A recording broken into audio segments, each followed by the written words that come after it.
What's up guys, it's Johnny Candido of Candido Training HQ. Today's video is going to be on a topic that I know many of you have been waiting on, and I've said that I was going to make a video on it a while ago, so I'm finally getting to it now.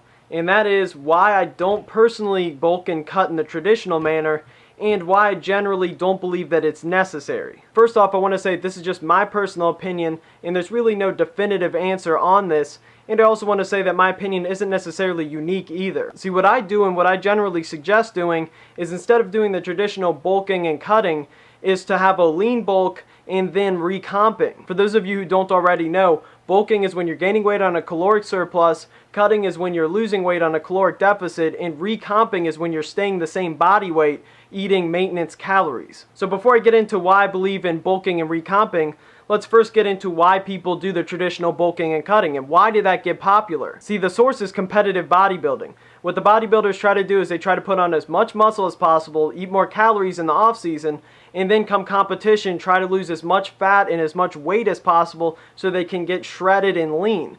And the thing is, they get so lean that it's unhealthy, that it's unsustainable to be at that body fat percentage year round. And this is where the confusion begins, in my opinion, because average people are trying to emulate what these top level bodybuilders are doing.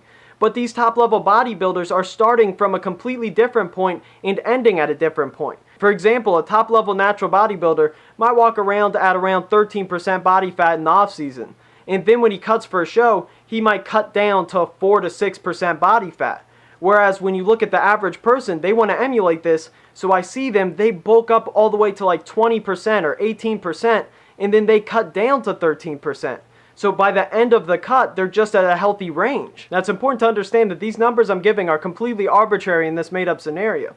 But the point is, the principle still applies. The fact that these pro bodybuilders are getting extremely lean, and they are not starting out that overweight to begin with. They're starting out in shape, but they're just getting to a level where their body fat percentage becomes unhealthy and unsustainable, whereas the average everyday person goes from just being completely out of shape, then gets in shape, and then starts bulking again. So in my opinion, what you should do is maintain a healthy body fat percentage year round and just gradually work towards your goal. I can't give you an exact body fat percentage range which you'll be comfortable at, because everyone has a different set point. That comes to genetics, and the more you lift, the more comfortable you are at a lower body fat percentage. And from there, I suggest that you just go through periods of lean bulking and then recomping, staying within that range the entire time. So I'll give an example. Let's say you're a beginner lifter, you're 5'9", and you're 160 pounds, and let's say you're at 18 to 20% body fat.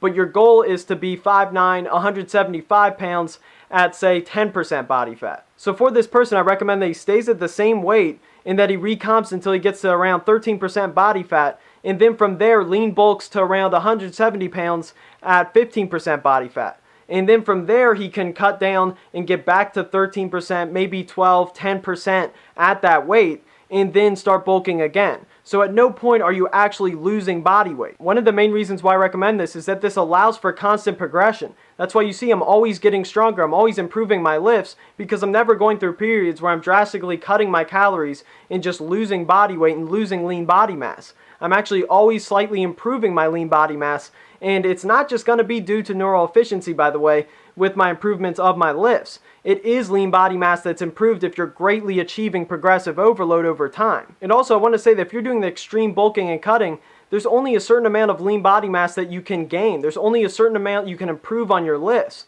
So there gets to a point where there's diminishing returns. Another negative of the drastic bulking and cutting that I've noticed is that people don't necessarily know how well their programming is working. Because if you're drastically bulking, anything is going to work to an extent. But you don't know how well that's working, if that's working well enough for once you cut, for it to actually pay off, for progress to actually be made. Alright, I also want to address the long-standing myth that you can't build muscle and lose fat at the same time. I still see this perpetuated today, and I understand where people are coming from. People are saying that you can't drastically build muscle and lose fat, and a lot of gimmicks do try to sell you on this point, so it's important that we understand that. However, to say that it's impossible is just scientifically not true. We have studies that show that you can gain lean body mass. At least newer lifters have gained significant amounts of lean body mass while losing body weight. Now you may say, well, that's the catch. It's only for newer lifters. When it comes to experienced lifters, it's going to take so long it wouldn't even be worth pursuing. However, that's where I say anytime you're trying to build muscle as a natural lifter that's been doing this for over 5 years,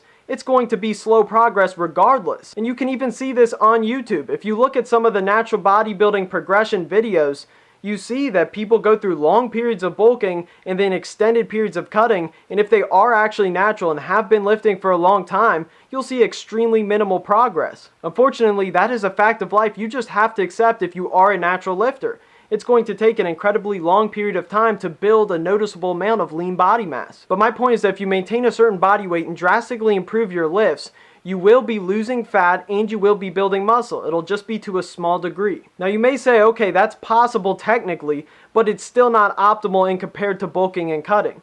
And to that, I say you might be right. This is just my opinion. There really is no definitive answer to this, as I said at the start of the video. Of course, I'm not a bodybuilder, I'm a powerlifter, but I have seen some very consistent progress in terms of lean body mass. I'm 5'7", about 181, and I don't know my exact body fat percentage, but I'd say I'm fairly lean, and I've just seen some very good progress, and I've been very satisfied with it as far as body composition. So I just want to reiterate that this is just my opinion, this is how I do things, and I've seen other people succeed doing this as well. But just the most important thing to keep in mind is that no matter what route you go as a natural lifter, it's going to take a long time. It's going to take a lot of consistency, smart programming, and progressive overload. No matter what diet strategy you do, you will never be able to bypass those basic principles that apply to everyone. Alright guys, that's it. I hope this video was helpful. Make sure to like the video, support the channel, subscribe if you haven't already, and thanks for watching guys. Peace! On the lower level, word of the devil, I can feel the trouble inside. Telling me what to do, I never abide. Feel the vibe, the second we ride, you know we know just how to do it.